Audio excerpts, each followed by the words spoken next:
Hello everyone, I hope you all are doing good. तो जी आज की जो हमारी वीडियो है वो ये है best way to carry money from India to Canada as an international student, PR holder, as a worker. So जी टोटली जो लीगल जो हम पैसे लेके आ सकते हैं ना, तो टोटल अमाउंट जो है वो है $10,000। आपकी स्क्रीन के ऊपर आ रहा होगा यहाँ पे, है ना।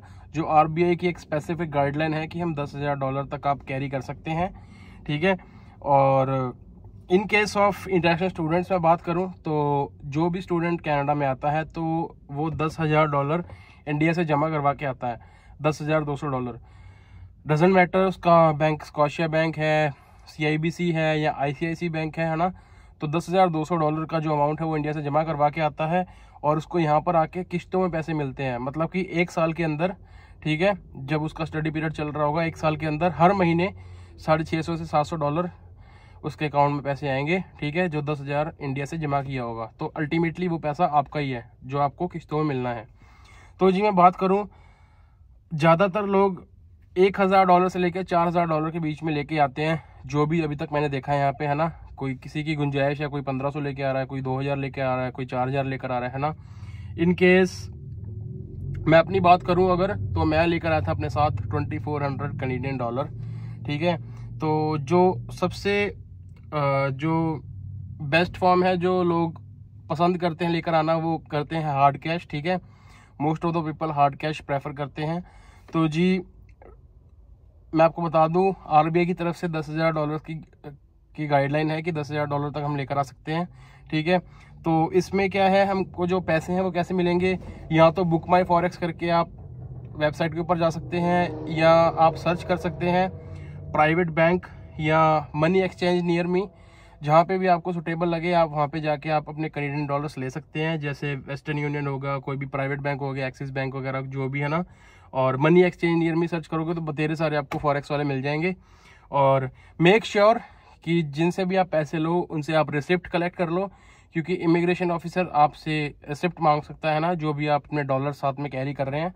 सो मेक श्योर कि आप साथ में डॉलर्स की रिसिप्ट कैरी करो। और साथ ही साथ में मैं बात करूं एडवांटेजेस क्या है ना, advantages of carrying hard cash, ठीक है। तो जी इमरजेंसी सिचुएशन में हमारे कैश ही काम आता है, ठीक है। और कुछ ना होने से अच्छा तो कैश होना चाहिए, ठीक है।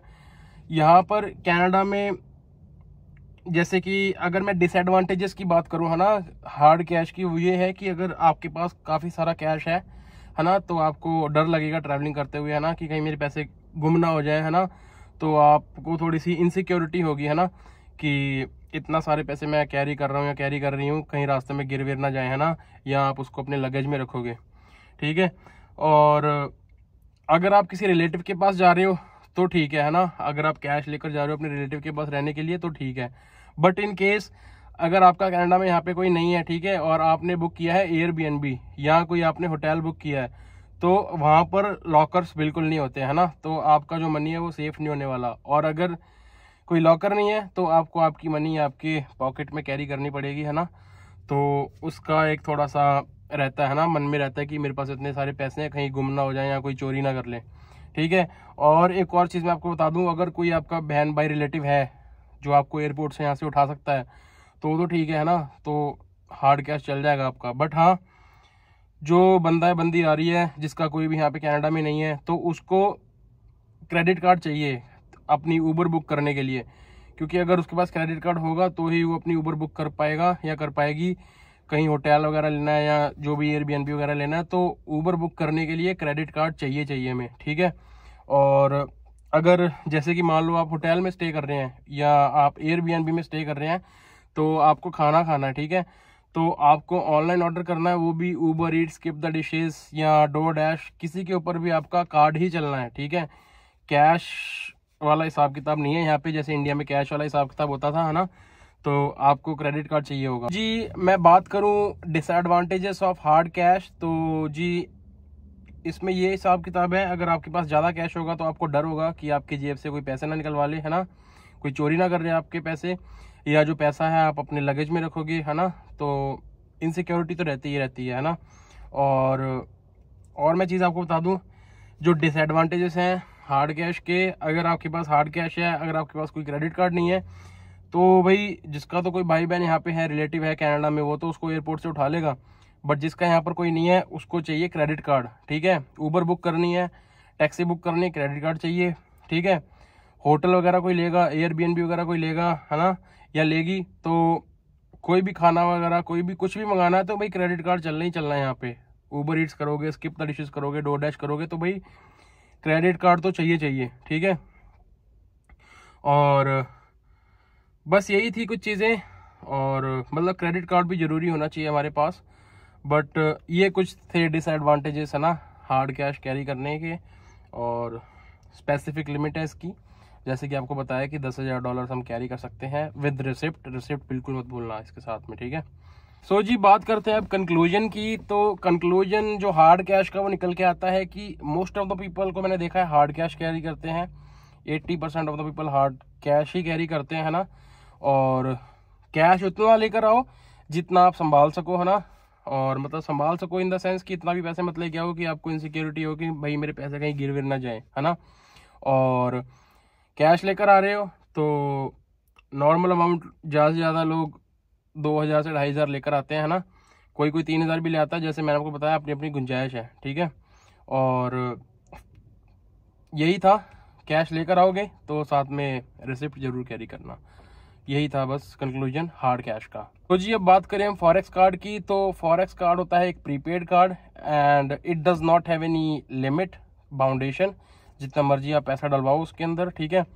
थॉमस कुक का हो गया क्रेडिट कार्ड, ICICI बैंक का हो गया, एक्सिस बैंक का हो गया, फॉरेक्स कार्ड आपका HDFC बैंक का हो गया, ठीक है। और ये एक कन्वीनियंट मेथड है कि आप जितना मर्जी आप कैश कैरी कर सकते हैं, साथ में पैसे कैरी कर सकते हैं। और इसकी एक कुछ स्पेसिफिक विड्रॉल लिमिट होती है, जैसे कि आप 1,000 से 2,000 निकलवा सकते हैं एक दिन के अंदर। और अगर आप पब्लिक बैंक से निकालोगे तो $1 या $5 कटेंगे, और अगर प्राइवेट बैंक से निकलवाते हो तो मैंने देखा है कई लोगों के $80 से लेकर $100 तक भी कटे हैं। तो उस चीज़ का ध्यान रखना, ठीक है। कुछ बैंक के चार्जेस होते हैं, हिडन चार्जेस प्राइवेट बैंक्स के, तो उस चीज़ का आप ध्यान रखना। Always use public bank to withdraw money from the credit card if you are carrying like Thomas Cook और Axis bank, whatever credit card you are carrying. और यही था इसमें कि प्राइवेट बैंक्स की कुछ हिडन फीस होती है, तो उस चीज़ का आप ध्यान रखना। सो जी बात करूँ मैं कंक्लूजन की, तो मेरे हिसाब से ये भी एक अच्छा वे है पैसे कैरी करने का फॉरेक्स कार्ड में, ठीक है। बट हाँ ध्यान रखना कि पब्लिक बैंक से पैसे निकलवाना अगर ज़रूरत पड़ रही है, और ज़रूरत नहीं है तो मत ही निकलवाना। जी मैं पहले बता दूँ आपको, जो ये वीडियो वो स्पॉन्सर्ड नहीं है। तो मैंने अपने केस में नियो ग्लोबल कार्ड लिया था, ठीक है। और ये DCB बैंक से पावर्ड है, मतलब कि पावर्ड बाय DCB बैंक है, ठीक है। और इसके कोई भी हिडन चार्जेस नहीं है। 234 इंडियन रुपीज़ मेरे गए थे, और मैंने दिल्ली में बनवा लिया था, ऑन द कॉल अपॉइंटमेंट ले ली थी मैंने। और इसके लिए आपको पासपोर्ट कॉपी चाहिए, वीज़ा कॉपी चाहिए, और आधार कार्ड की कॉपी चाहिए। पैन कार्ड भी इसके साथ में लगता है जी। नेक्स्ट फॉर्म जो है वो हमारी वो है ट्रैवलर्स चेक या बैंकर्स चेक।